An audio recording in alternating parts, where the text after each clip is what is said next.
So a common concern and question that comes up right now and has over the last 6 months is the fear of overpaying as the market is contracting. And so we've seen over the last 6 to 9 months, prices have started to slide. We aren't sure how long that might last. It's really difficult to speculate where the market will go. So you have to look at the price right now and say, how do I make a good decision regardless of how the next 6 to 12 months go? But still move forward if in fact I do want to invest, but I'm afraid of that overpaying. So a few thoughts, kind of scattered thoughts and strategies that I bring to the partnership as we work together to help kind of ease your mind on this concern. The first is a concept called kind of the knockout punch versus the jab. And I think this is helpful as you start to look at the available inventory on the market. And I learned this from David Green. I had the opportunity to help him buy a property in Blue Ridge and work closely with him.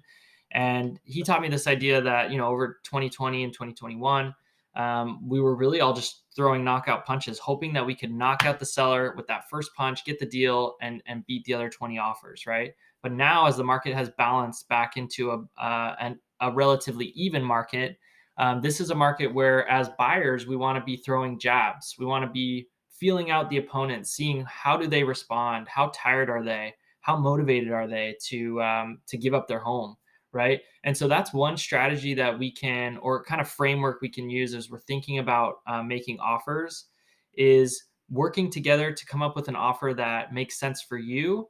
That also accounts for some potential additional contraction, both in terms of sales prices, but also anticipated revenue for a short-term rental, and then throw out a jab and look for the sellers that are motivated and that will work with us to get to a number that you're comfortable with, regardless of how the next 6 to 12 months go, or even 24 months, right?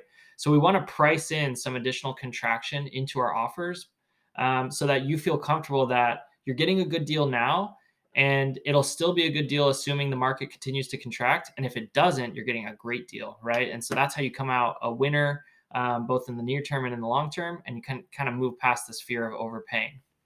As far as finding motivated sellers, this is part of my job as your agent, to look for these folks. A couple of easy ways are ways that you can also find them. It's looking for language in the listing description, talks about a motivated seller, or bring any offers, or bring an offer. You're also looking for multiple price drops. If they're having frequent price drops, that's a signal that they're wanting to move the property, right? And then another signal is high days on market. There are other reasons why a property would sit on the market for a really long time. Sometimes you just have a really difficult seller, but for the most part, it's price. And if the price is just too high and they've been on the market for 90 to 120 days, who knows what they might be willing to accept or what their situation is. And so those are potentially motivated sellers that are worth throwing a jab at. I already talked about pricing and additional contraction, but just to spend another minute on revenue, as you're looking at short-term rentals, we all know that revenue is kind of this moving target, and there are various factors influencing supply and demand. And so when you're analyzing potential revenue on a property and you're afraid of overpaying because revenue might contract, this is where we want to run a scenario analysis. And so I encourage you as an investor to not just plug in an address into AirDNA that spits out a revenue number and then run that projection and say, well, this is my offer. Instead, how you're going to feel more comfortable moving forward and have more conviction as you move through the negotiation process is running a scenario analysis, understanding what is your break even point from a revenue standpoint, and then probably two middle case scenarios and a best case scenario, and kind of run those different scenarios of potential revenue and what sort of cash flow you'd be looking at, and what's the worst case scenario. And is there a scenario where you're maybe eating a couple $100 a month, but you're in a good position financially, to take advantage of the tax benefits and the potential appreciation long term, and the principal pay down? You're okay with a couple of years of kind of break even, maybe minimal cash flow, but long term you're bullish on the property or the market. So you have to consider your situation, run that scenario analysis, and assign kind of probabilities and likelihoods to those different scenarios, and then make an offer based on that. The last thing I want to say is if you are local to the market, or perhaps not even local, but can feel comfortable relying on the team members that I connect you with, you can look for opportunities where you can force appreciation or add value to the property to kind of shore up any risk of maybe potentially overpaying slightly, right? So this would be things like you're buying someone's second home that looks kind of like dated and old person's furniture or something like that, and you know that you're going to bring in some really good design and furnishing skills, and you're going to paint the exterior a certain color that you know is going to add value to the property and boost the revenue and boost the resellability and the purchase price.